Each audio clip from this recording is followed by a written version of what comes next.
जय श्री श्याम दोस्तों, श्याम गुरुकुल पॉइंट में आपका हार्दिक स्वागत है। दोस्तों, आज अपन नए टॉपिक राष्ट्रीय भर्ती एजेंसी के बारे में चर्चा करेंगे।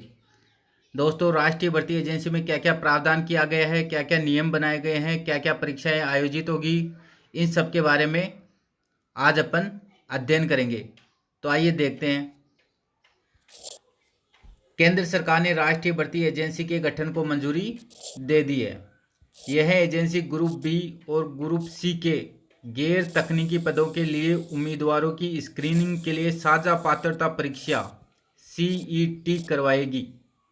यानी कि अब एक ही परीक्षा होगी, उसका नाम होगा सीईटी, जो कि बैंक, रेलवे और एसएससी के लिए एक ही परीक्षा आयोजित होगी। इस एक परीक्षा में बैठने वाले उम्मीदवारों को कई पदों के लिए प्रतिस्पर्धा का मौका मिल सकेगा। यानी कि वो बैंक के लिए भी अवेलेबल होगा, रेलवे के लिए भी होगा और एसएससी के लिए भी होगा। प्रारंभिक परीक्षा में क्वालिफाई करने वाले वैकेंसी के अनुसार अगली परीक्षा में बैठ सकेंगे। यानी कि यह परीक्षा रहेगी टायर 1, टायर 2 और टायर 3 के लिए आपको अलग से परीक्षा देनी होगी। एसएससी सभी रेलवे भर्ती board, institute of banking service personnel द्वारा गैर तकनीकी पदों के लिए ली जाने वाली परीक्षाएं यही एजेंसी करवाएगी। यानी कि अभी तक ये 3 क्षेत्र में लागू होगी, एसएससी, रेलवे और बैंक। परीक्षा 12 अलग अलग भाषाओं में हो सकेगी।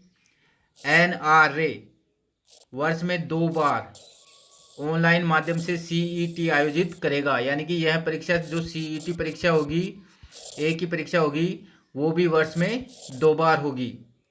सारी प्रक्रिया ऑनलाइन होगी। सीईटी बहुविकल्पीय प्रश्नों पर आधारित परीक्षा होगी और इसका स्कोर कार्ड 3 वर्षों तक मान्य होगा। यानी कि परीक्षा पास होने के 3 साल तक ये स्कोर कार्ड मान्य होगा। प्रत्येक जिले में एक परीक्षा केंद्र स्थापित होगा। देश भर में 1000 परीक्षा केंद्र स्थापित किए जाएंगे। यानी कि अब अपन जिले के अंदर भी एग्जाम दे सकेंगे। अगला देखिए, एक ही आवेदन होगा, एक ही शुल्क होगा और एक ही परीक्षा होगी। कौन सी? सीईटी। उम्मीदवारों द्वारा सीईटी में भाग लेने के लिए अवसरों की संख्या पर कोई सीमा नहीं होगी। यानी कि एक व्यक्ति एक बार भी दे सकता है, 10 बार भी दे सकता है, 20 बार भी दे सकता है, कोई प्रतिबंध नहीं होगा। हर जिले में कम से कम एक परीक्षा केंद्र होगा। यह एजेंसी साझा पात्रता परीक्षा के जरिए अलग अलग परीक्षाएं खत्म करके समय और संसाधन बचाएगी। इससे पारदर्शिता बढ़ेगी।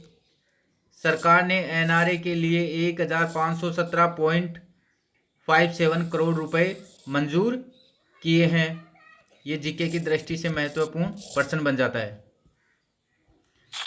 अगला देखिए, सीईटी अभी सिर्फ टायर 1 परीक्षा है। यानी यह सिर्फ स्क्रीनिंग, शॉर्ट लिस्टिंग के लिए है। सीईटी में शामिल कोई भी परीक्षार्थी वैकेंसी के अनुसार अगली उच्च स्तरीय परीक्षा के लिए सभी एजेंसियों के पास आवेदन कर सकेंगे।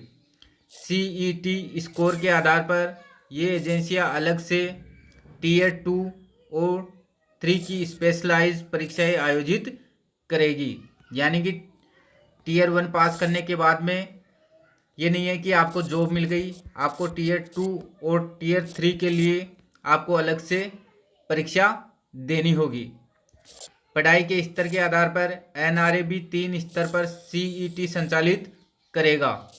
गैर तकनीकी पदों के लिए ग्रेजुएट, हायर सेकेंडरी और मैट्रिक पास उम्मीदवारों के लिए अलग अलग परीक्षा होगी, लेकिन पाठ्यक्रम एक ही होगा। अब हर परीक्षा के लिए अलग अलग पाठ्यक्रम नहीं होंगे। अगला देखिए, स्कोर कार्ड रिजल्ट घोषित होने की तारीख से 3 साल तक वैध होगा। उम्मीदवार स्कोर बढ़ाने के लिए बार बार परीक्षा दे सकेंगे। यानी आपके कम नंबर आए हैं तो आप अगली बार फिर से इस परीक्षा में बैठ सकते हैं। सीईटी में ऊपरी आयु सीमा मौजूदा नियमों के अनुसार होगी। मौजूदा नीति के अनुसार ही एससी, एसटी, ओबीसी और अन्य श्रेणियों के उम्मीदवारों को आयु सीमा में छूट दी जाएगी। उम्मीदवारों को पोर्टल के जरिए रजिस्ट्रेशन करवाना होगा। सारी प्रक्रियाएं ऑनलाइन होगी।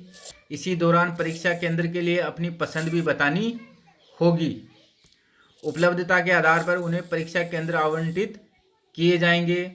सीईटी जैसी एकल परीक्षा से काफ़ी हद तक उम्मीदवारों पर वित्तीय बोझ कम होगा। उम्मीदवारों का नौकरी के लिए परीक्षा में भाग लेने और तैयारी में लगने वाले महत्वपूर्ण समय, धन और कठिनाई काफ़ी हद तक कम हो जाएगी। दोस्तों, आज का हमारा वीडियो कैसा लगा? यदि आपको हमारा वीडियो अच्छा लगा तो इसे लाइक करें, कमेंट करें, शेयर करें, सब्सक्राइब करें। जय श्री श्याम।